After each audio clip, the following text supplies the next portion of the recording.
We have confirmation of a quorum. We'll call to order the Electoral Area Services Committee meeting of March 15th, 2023.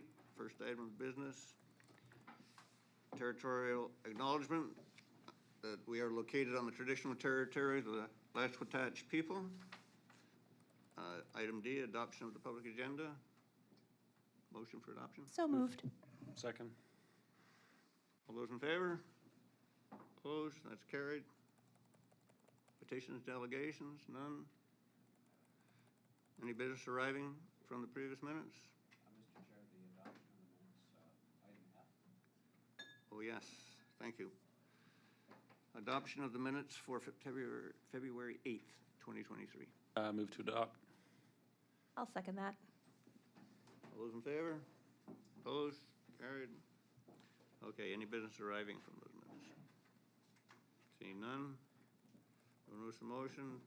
No chair's report. Staff reports. Item number 1, development variance permit application. Rossi, for receipt. Move receipt. I'll second. And I think John will speak to this. Thank you, Mr. Chairman. This application is to consider a height variance to allow the construction of a 6.4 metre high accessory building, which is 0.4 metres or 7% higher than that permitted by the zoning bylaw. The extra height is required to accommodate the storage of personal goods and to allow the pitch of the roof to match that of the existing home. The structure is sited a significant distance from neighbouring properties and with a considerable amount of screening. And apart from building height, all other zoning setback and lot coverage requirements on the property have been met, and as such, this application is supportable. And no comments have been received from neighbours bordering the property. Thank you, Mr. Chairman. Thank you, John. Any comments from directors? On the motion to receive then, all those in favor? Opposed? That's carried. Recommendations? Do we have anyone to move anything here? I would move recommendation B, that the committee recommend the development variance permit, DVID 23, Rossi, as presented in the staff report, March 15th, 2023. Be approved. I'll second it. Any comments? All those in favor? Opposed? None? Carried. Item C. I'd move C, that the committee recommend that an amendment bylaw to bylaw number 1404 be prepared that would allow the permitted heights of both principal and accessory buildings be in line with adjacent jurisdictions. I'll second that. Any I'll second that. discussion? Seeing none, all those in favor? None opposed, that's carried. Number 2, 10-year application, Hoskin Channel Landing Access Road and Parking Lot for receipt. So moved. Got a seconder? I'll second it. And I believe Annika will speak to it.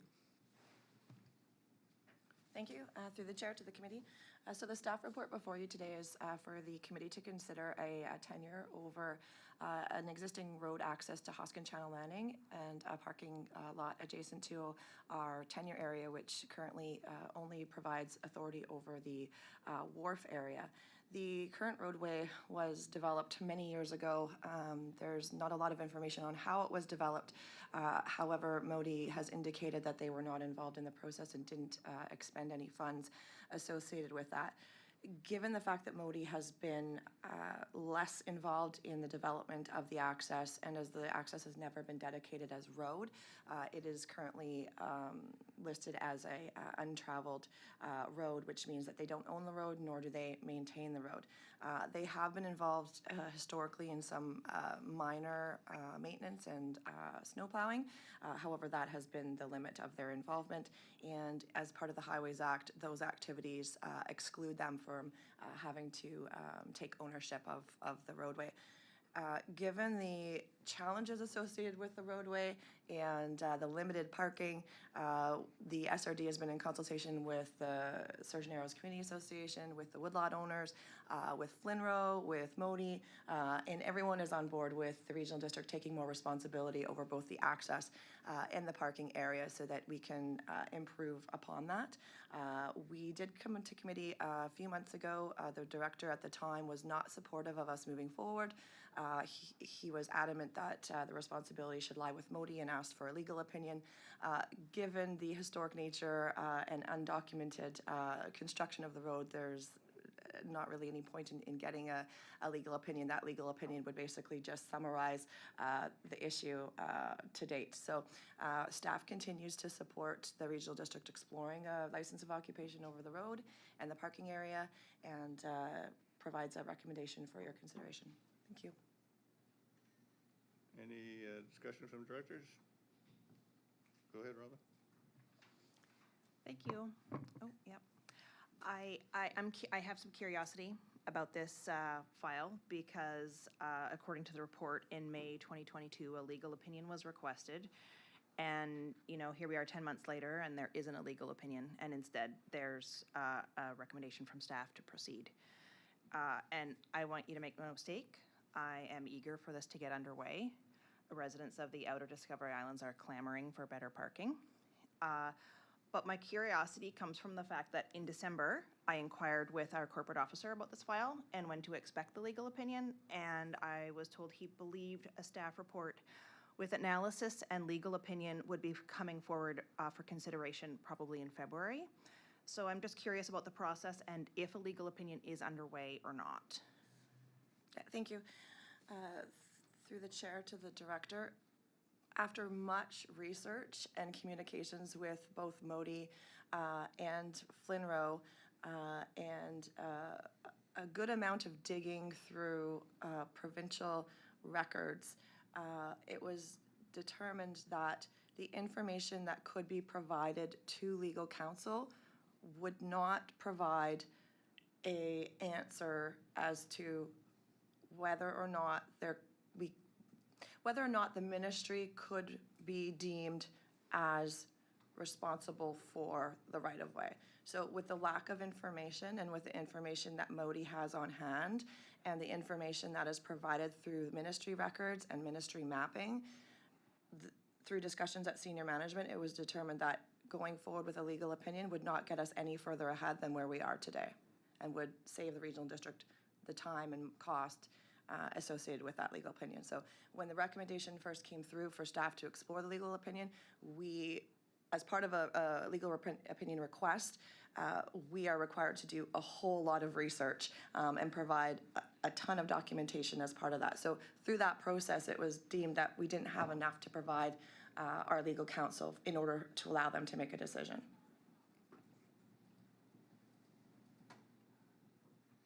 Thank you, through the chair. And I have another question.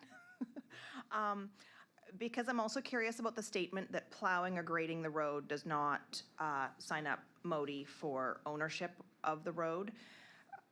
While I'm grateful that they continue to assist with maintenance and snow plowing, it's curious to me that they will provide these actions in this location, but there is another road, so-called private road, North Gowan Harbor, which main road drives down the road with their plow lifted because it is a private road, and then they get to the other end of the private road and put down their plow for the public right-of-way, public road. So, and yet this report is saying that these activities are explicitly exempt in the act from deeming a roadway as a public highway. That's accurate. The Highways Act does explicitly state that those activities do not deem the ministry responsible. I can tell you that historically, there was communication between the director and the ministry and much negotiation to encourage Modi to snowplow and maintain that road, even though they were not responsible to do so. So that was at the will of the director and historic agreements between the director and the Modi or the main road contractor at the time.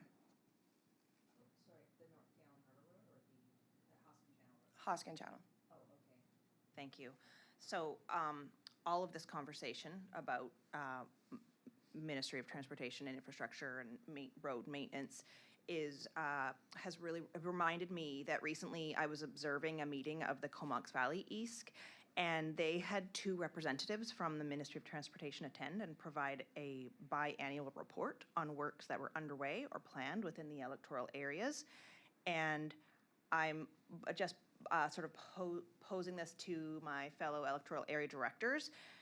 I'm wondering if there may be benefit in creating a similar request for meetings with MODI representatives from our region. Because as electoral area directors, I'm sure we all get calls about roads, and I'm curious what other directors' thoughts are on this. I think we're still on receipt, and if that's a subsequent, we should deal with that after. Okay, well, it was a question. Anything else on the receipt? See none, I'll call the question. All those in favor of receipt? None opposed, that's carried. Go ahead. Well, thank you. There is a recommendation in the report. Yes? And I think considering staff's clear explanation of a lack of factual information, I think that I would like to move that the committee recommend the regional district attempt to secure a license of occupation for access road and parking purposes for Hoskin Channel Landing. Seconder? I'll second that. Discussion? All those in favor? No opposition, that's carried. Yes, you may. Do you have a motion, Director Winnie?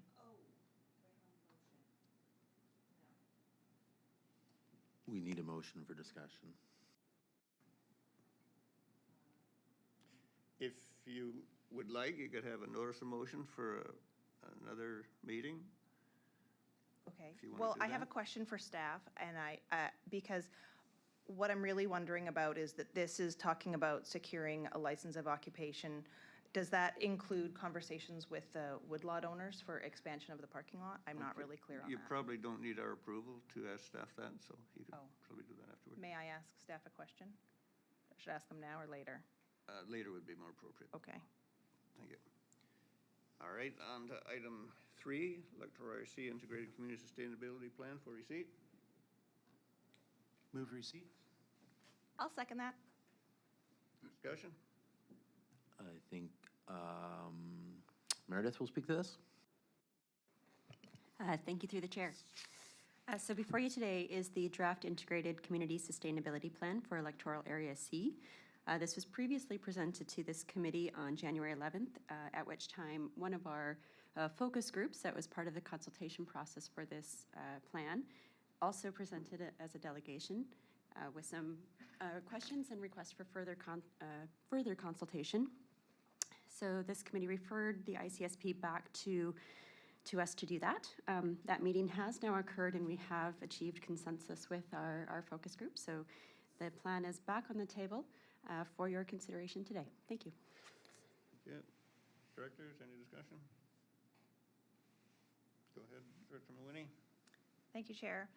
I wanted to say that I'm really happy that consensus on the few sticky phrases was achieved, and I wanted to thank staff and Meredith and also to the volunteer task force who provided considered opinions and insight to the process over several months. The Discovery Islands and mainland inlets have a strong foundational document to anchor our future official community planning processes on. Thank you. Anyone else? On receipt, all those in favor? None opposed, that's carried. Recommendation?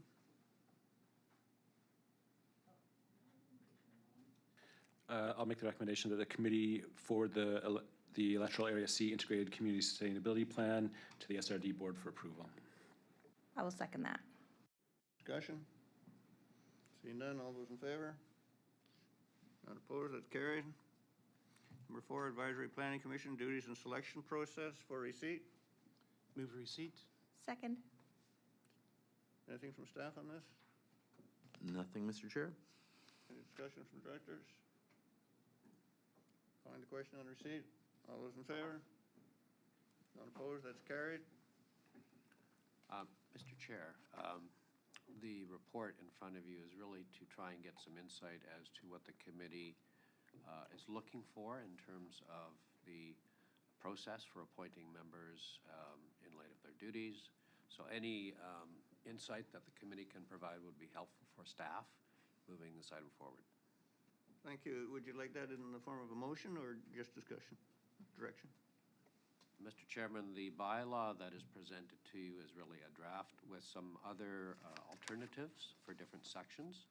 I think if the committee is happy with the bylaw as presented, they could make that motion. Otherwise, it may wish to go through different sections and discuss whether the options presented are to the committee's liking or alternatives to those. Thank you. Any discussion from directors on this? I- Director Lace will take you first. Oh. You can go first. Thank you. Well, I did have a couple of questions about that, and one thing I was wondering about is that the bylaw, would it be a specific bylaw for every electoral area, or would it be one bylaw for all areas? Mr. Chairman, we've recommended in the report that there may be grounds for having separate bylaws for each area because the structure may differ between areas, or some areas may want to have different provisions in terms of length of service, those kinds of things. So I think that probably a separate bylaw for each area might be more suitable, but again, that would be up to the committee. If you're all happy with having uniform provisions, then there's nothing to say it couldn't apply to all areas. Well, I might say I'd agree with Mr. Yates on this, that it should be separate for each area. You're bound to have different things. Area A doesn't have an advantage. It's replanning commission, doesn't intend to, so we don't want to be included in it. So I do have a couple of comments on this. On interpretation, I like the information that's provided in the alternate. I don't think there's any reason why we need to include things such as development permits. So that would be my first comment. Second comment is that with regards to the jurisdiction, I would hope that this would just be Area D at this point in time. With regards to number 4, commission membership, I would be open to taking feedback from staff. I don't know what the appropriate number is. And that's all the comments that I had on it. Thank you. So at this point, it looks like we're just going to update for Area D. Are the other directors happy with this? Yeah, go ahead, Director Mooney. I would like to say that the Area C is interested in updating their APC bylaw, but I would like to be able to spend a little bit more time and ask a few more questions and come back to this meeting next month with my suggestions for an Area C APC bylaw. I'm sure that's fine. And I do echo Director Rice's question about the number of directors. I was wondering if Mr. Yates could speak to the range or number of members that APCs have most often had in his personal experience or understanding. Thank you. Mr. Chairman, it's a pretty broad question, and a lot will depend on the area that is having membership on an APC. Obviously, the more members that are appointed to an APC, the harder it may be to obtain a quorum for any meeting. So typically, I would think somewhere between 6 and 8 members is usually considered reasonable. Again, if an area had a number of specific locations that it wanted to attract members from, that would be another consideration. So for example, in the Discovery Islands, I don't know if the director has thoughts about, X number of people from different islands, et cetera, but that could influence the number as well. But I would say on average, APCs typically run 6 to 8 members in that range, roughly. Go ahead. And I believe the max is 13 from reading the bylaws, I think. Mr. Chairman, the current bylaw, I believe, does have that as a maximum. So whatever instructions directors give this morning, staff will bring back the bylaw for us to look at again. So as I understand it now, we're going to go ahead with Area D, and the others will wait for a further meeting. Is that appropriate, Mr. Yates? If I can, Mr. Chair, so typically what will happen is that we'll get instruction from the board or committee to bring back a bylaw. We have done that, and we would anticipate at this meeting, then you would give us feedback from that. I think we moved the report without any recommendations. I don't know if we can make a motion then to bring it back, but typically what will happen is these will be our recommendations to you. Should you not have any, we will move forward from it. So there hasn't seemed to be many, other than a couple comments from Director Rice. However, I think there may be. So I think, Mr. Chair, maybe a motion to bring this report back and draft bylaw again to the April meeting would be appropriate. And at that time, we would anticipate that you, if you don't have any comments, that's fine too. We just adopt what we recommend. But if you have things in there, then we take that feedback, amend it accordingly. So if we didn't jump in here and interject, we would have just taken this bylaw to the board and said you were all happy with it. So you need to look at those things. If you are happy with it, great. If you're not happy with it, provide your input recommendations.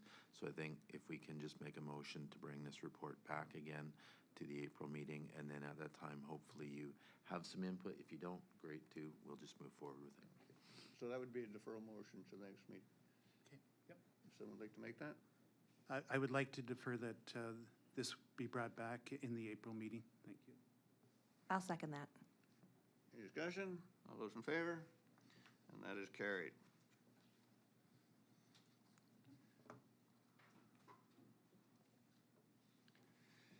Regional Fire Administration Support Service for receipt. Move receipt. Second. Any discussion? We don't have any, Mr. Chair. I think you deferred. We did. Oops. So staff doesn't have anything. I don't know if you have a motion or discussion. We don't have a motion. Okay. We'll just receive it and carry on. Perfect. All those in favor of receipt? That's carried.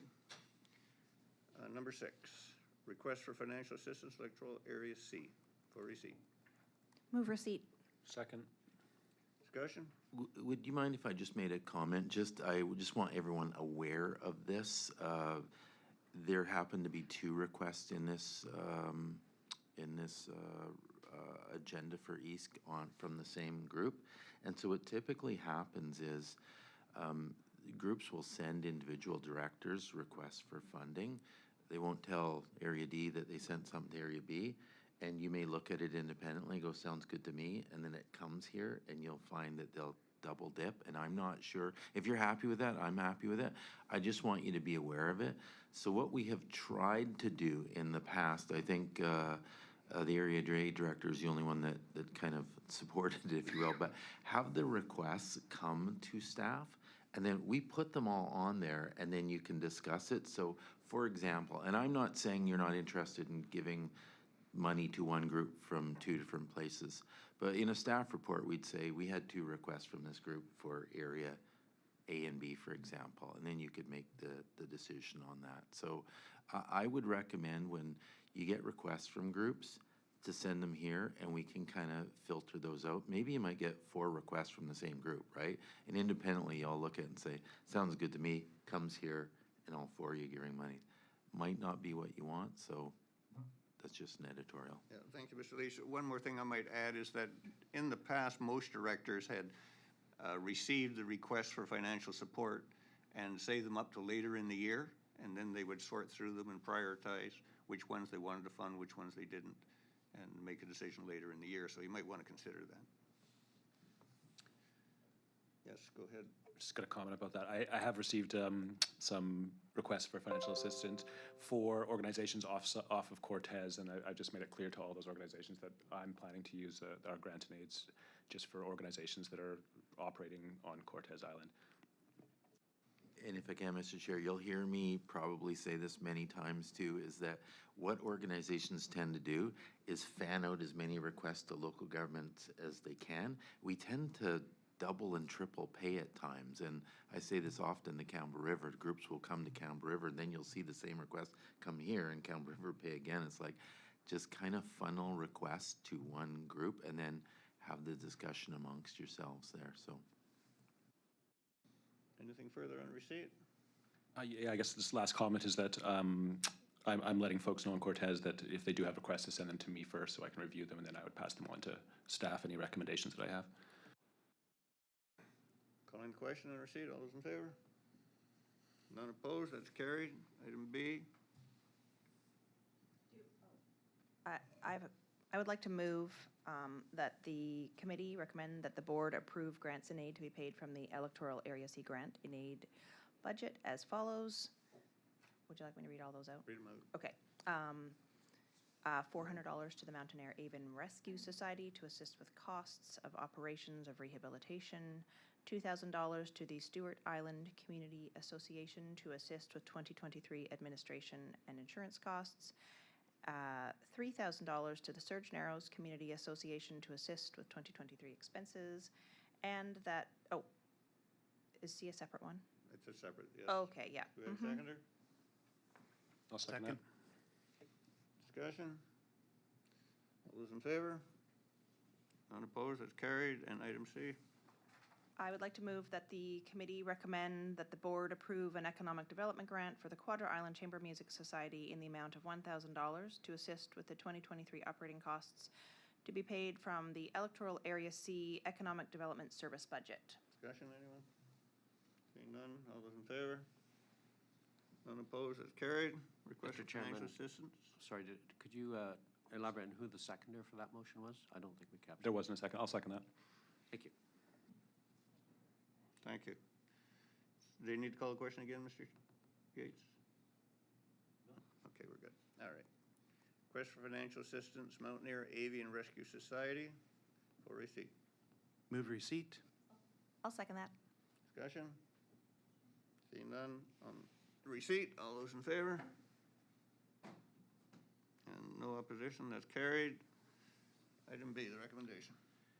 Move that the committee recommend that a grant and aid for Mountain Air Avian Rescue Society in the amount of $5,000 be approved to assist with costs associated with the operation and rehabilitation and education programs to be paid from the Electoral Area D grant in aid budget. I'll second that. Any discussion? Go ahead, Director Rice. Just for the public record on this, the original request was actually for $10,000, and I know that in the past, Area D has supported this particular, they have supported MERS quite a bit. I just thought that as we're trying to move forward with a different structure on our grants and aids, that it'd be more appropriate to start cutting back, so that's why I've approved the $5,000 amount. Thank you. Anyone else? Call the question on the recommendation. All those in favor? None opposed, that's carried. Bylaws. Number 1, bylaw number 483, rezoning application to facilitate private moorage use of Crown Foreshore at Fanny Bay, Phillips Arm, and Electoral Area C for receipt. I'll move receipt. Second. Thank you. And I think Annika will speak to this, Mr. Chair. Thank you. Through the chair to the committee. Staff received an application to rezone a section of foreshore in Phillips Arm, Fanny Bay, to allow for private moorage to access a 2-hectare upland parcel. We sent out referrals to agencies and First Nations for comment and did receive back some comments from the Quechua First Nation, which was not supportive of the application to date. They further stated that they didn't think that the application was consistent with their land use plan and had hoped that the applicant had reached out to the nation prior to applying for the application with the regional district. They further noted that the area did have historic significance for their First Nation and advised that they're in stage 5 of their treaty negotiations. They also used this opportunity to advise the regional district of the province's Declaration of Rights for Indigenous People and asked whether the regional district in discussions outside of the letter, whether or not the regional district had a policy in place for meaningful consultation. To date, we have yet to do that, and as part of the referral process and comments back to the CWECA, it is recommended that this be forwarded to our First Nations Relations Committee for further discussion, and you'll find a recommendation as part of this report as well. Given the current in spirit of reconciliation and with the current comments of the CWECA, it is recommended that we don't consider this application until such time that perhaps the issues that have been stated by the CWECA can be resolved with the applicant. And again, that is a recommendation for the committee's consideration. Thank you. Thank you, Aniko. Any comments from directors? Director Rice? Just as I read through the report there, I'm just wondering, trying to understand all of the terms that were being used in these correspondence. But I thought it was interesting that there was nothing that came back from government agencies yet. This is supposed to be in stage 5. As I read through on the weekend, looking through the different 6 stages of treaty negotiations, I noted that stage 4 seemed to have quite a process where I find it a little bit odd that government agencies didn't have anything to report. Anything further, Aniko? Yes, thank you to the director. The regional district isn't familiar with the process of comments from the province during the stages of treaty and do rely on communications with each of our First Nations to receive updates at the staff level as to where they might be and in what areas there may be conflicts with land use plans or historical significance of lands, whether as part of their lands of interest or what's the word I'm looking for?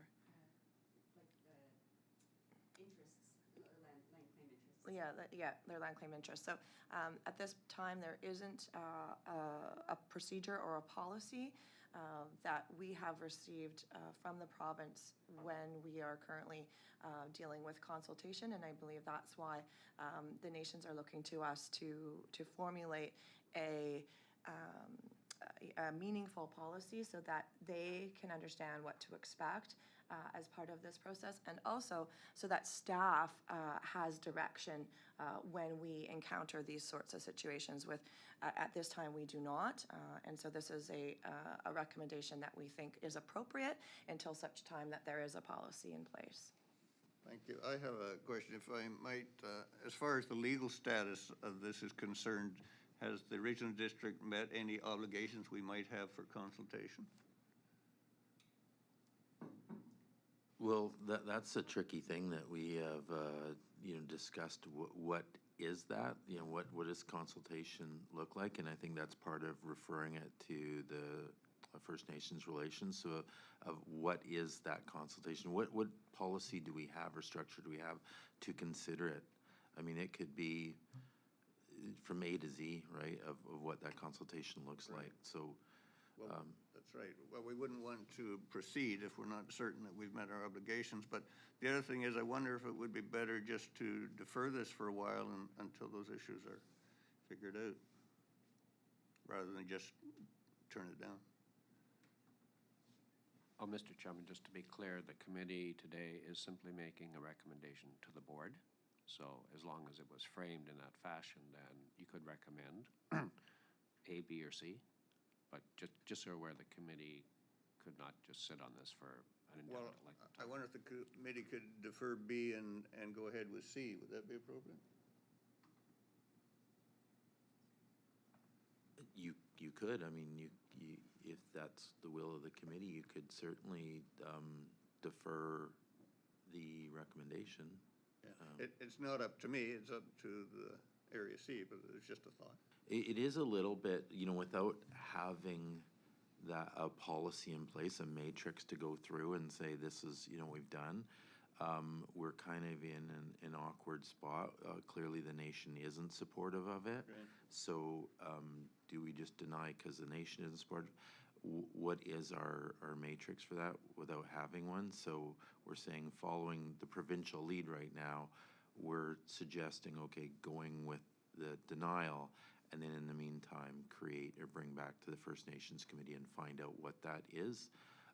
So I don't know if I have a right or wrong answer for you in terms of whether you accept it, defer it, deny it. I was just recalling Squirrel Cove, where we did the appropriate consultation, and then in the end, we did turn it down. So it just seems to me a bit premature maybe to turn it down without doing the consultation first. So that was just. It could be, that's a judgment call. I would anticipate the nation would not be happy with that. However, it's up to the committee. Yeah. All right, so it's up to Area C in the bottom line here. Go ahead, Dr. Mulvaney. Thank you, Chair.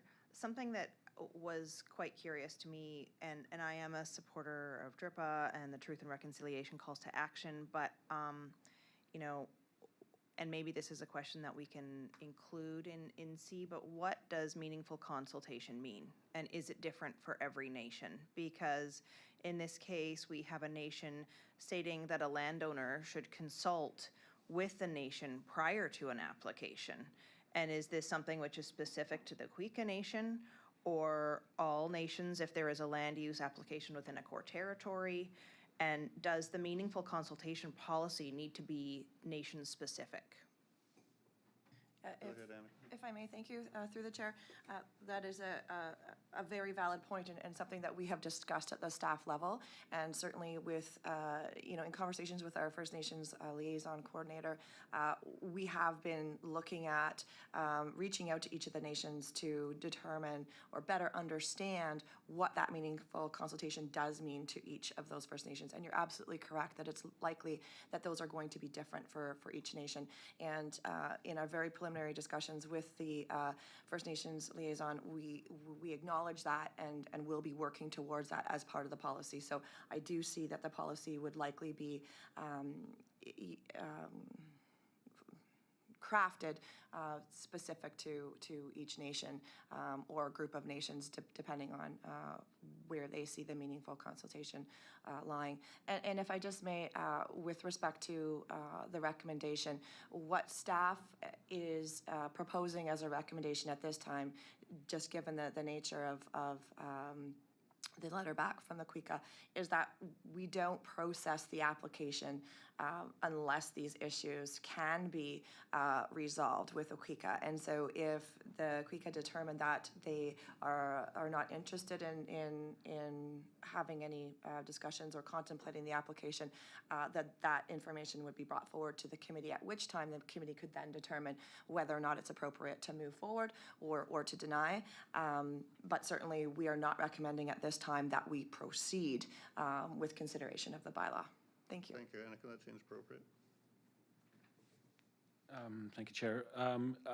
I really appreciate the work that's gone into this from staff, and just want to, you know, declare that I certainly support the province's move to enact the rights of Indigenous peoples, and you know, I would support both 2 and 3 that we hold back on supporting this at the moment, and that we go back to the First Nations Relations Committee and start to work on developing a meaningful consultation policy that is going to make these sort of decisions clearer for us all.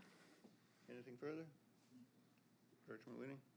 Thank you. And this is, I think, probably a question for the chair or staff, and that is that the consultation that we did receive from the Quika Nation suggests that the landowner, the applicant, communicate directly with the nation. Is that something that we should be forwarding to the landowner so that they're aware of the request, or how do we proceed with that? Thank you, through the chair. The applicant is aware of the communication that has come back from Quika. In previous communications, though, with the Quika, they have not been overly supportive of outreach. directly during an application stage. So this is a little bit of an awkward situation because there was no preliminary consultation or conversations with Aquica before the application. So we would need to determine at a staff level what approach, if any, the Aquica is wanting the applicant to take. So that will, depending on what the recommendation is and the ratification of the board, we would then determine at a staff level what is appropriate or not and advise the applicant of that at that time. Thank you. Anything further on receipt? Call a question. All those in favor? None opposed. That's carried. Recommendation B. What do you want to do with it? I'd like to move B, that the committee recommend that the board not authorize the Craddock rezoning application to be processed unless land use issues identified by the Quaca First Nation can be resolved. I'll second that. Discussion? All those in favor? Opposed? None opposed. That's carried. Item C. I'll move C, that the committee recommend that the Declaration of the Rights of Indigenous Peoples Act as the framework for reconciliation and as called for in action number 43 of the Truth and Reconciliation Calls to Action be considered by the First Nations Relations Committee in the context of developing a meaningful consultation policy with First Nations for the Strathcona Regional District. I'll second that. Discussion? Seeing none, all those in favor? Opposed, none, carried. Number 2, bylaw number 492, subdivision servicing standards for receipt. I'll move receipt. Second? Second by Director Rice. Nothing from staff, Mr. Chair. Anything from directors? On receipt then, all those in favor? That's carried. Item B. I'll move that the committee recommend that the board consider adoption of bylaw number 492, being subdivision servicing standards bylaw 2010, amendment number 1. Discussion? Oh, we need a second. Second. Discussion? Seeing none, all those in favor? Opposed? None, and that's carried. Correspondence? None. Director's report. Regulation of groundwater resources. Director Mawhinney. For receipt. First, we better move for receipt. Move receipt. I'll second that. Okay. Go ahead, Director Mawhinney. Thank you. I'm not sure if everyone has had a chance to look at the report that I submitted, so I will just say a couple things about it. Because across BC, we are witnessing climate change upending traditional and historic weather patterns. We don't have to look far to see the effects. In 2022, the Campbell and Puntledge Rivers were in stage 5 drought until mid-December and, quote, unprecedented late summer drought, end quote, according to a BC Hydro News release. The drought was record-breaking for the Campbell River system. And also, you know, we can look at 2021. BC experienced the deadliest weather event in Canada to date, according to the BC Coroner's Service, which was the heat dome, when there were 619 heat-related deaths during the heat dome.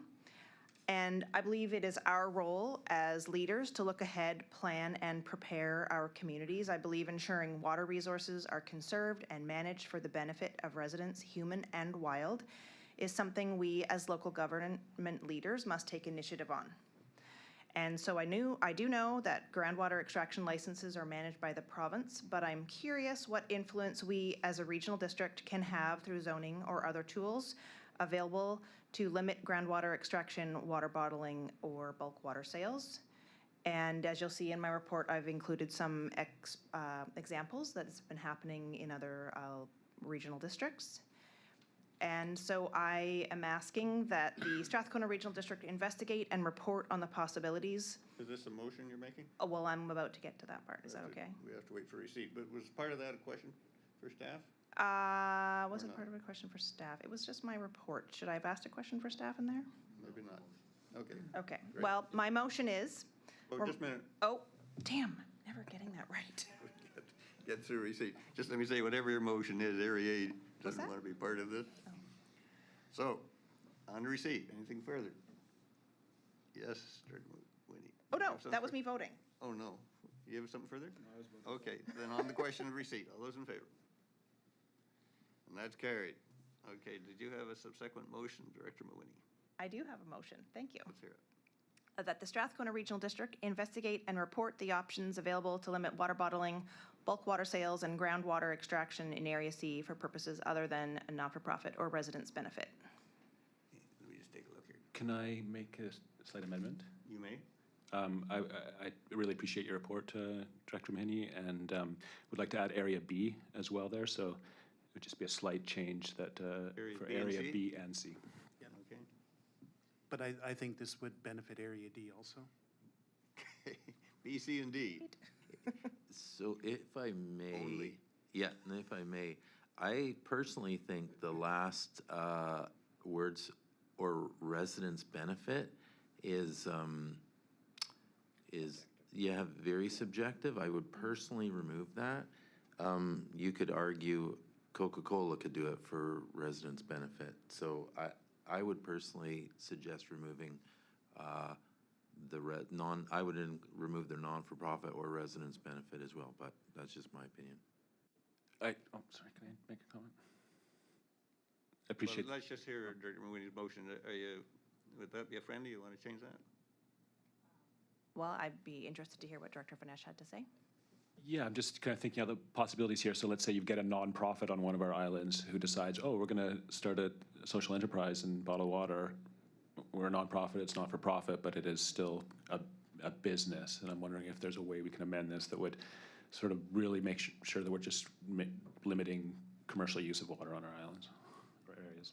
Yeah, and I would, again, I think I support that in terms of I'd be cautious just because you think non-for-profits, you know, they could pay their CEO $1 million a year. Like, there's, non-for-profits is not a get-out-of-jail-free card. I would be cautious about that. You good with that, Director Mahoney? Yeah, I think I would maybe just change it to commercial use. Would that make sense? Again, my personal opinion, I would put a period after D. That's fine with me, and maybe I could just explain my intent, and that is that I recognize on islands such as Quadra Island, there are some people who have wells who run out of water in the summer, and I didn't want this to be limiting the opportunity for, say we do have a water system that is put in the cove for that water to be able to be shared in a way that was, that made sense with community members who are in need of water. So that was the intent. And if that, obviously, language is subjective, so I am comfortable with removing that. And that, I just wanted to share why I had included that. Anything further? On the motion, all those in favor?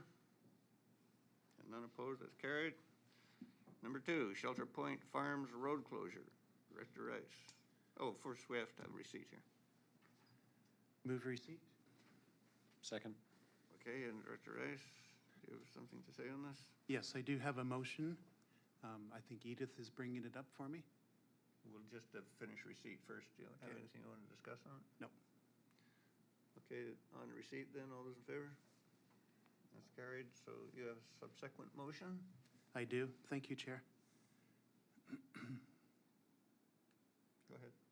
I'm just, Okay.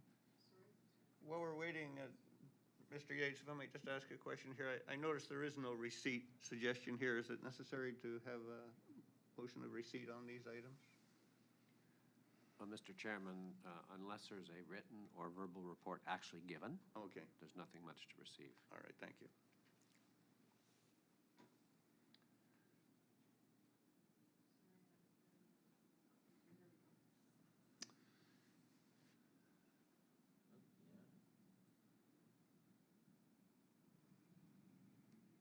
there it is.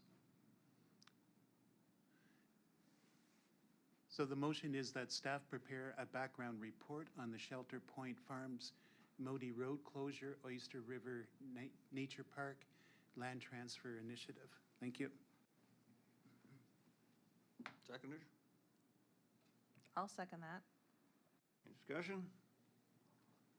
I'm curious. I'll just give some background, yeah, if I can. So there's, the Shelter Point Farms does a number of farming operations in there, one of them being raspberries and barley growth. There's a road that cuts, a Modi road, an undeveloped road that kind of goes nowhere and is going to go nowhere, and cuts right through the farm. We also have had a long-standing issue about the Oyster River Nature Park Trail.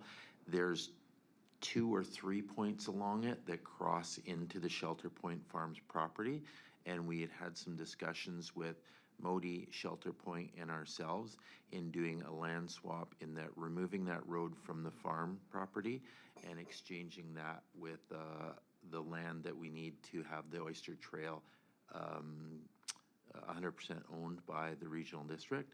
So we had some discussions amongst all the parties, and for a number of reasons that those discussions died off, not through any issues with making the swap, but that was again the previous director and board, and I think it's worthy of the property owner would like to reinitiate those discussions and see if we can move that forward. Thank you. Director Banesh, did you have some comments? No, Chair, that answers all my questions, thanks. Anything further? On the motion, all those in favor? None opposed, that's carried. And item number 3, permit requirements for farm buildings. Director Rice. Yes, again, I have another motion to bring forward.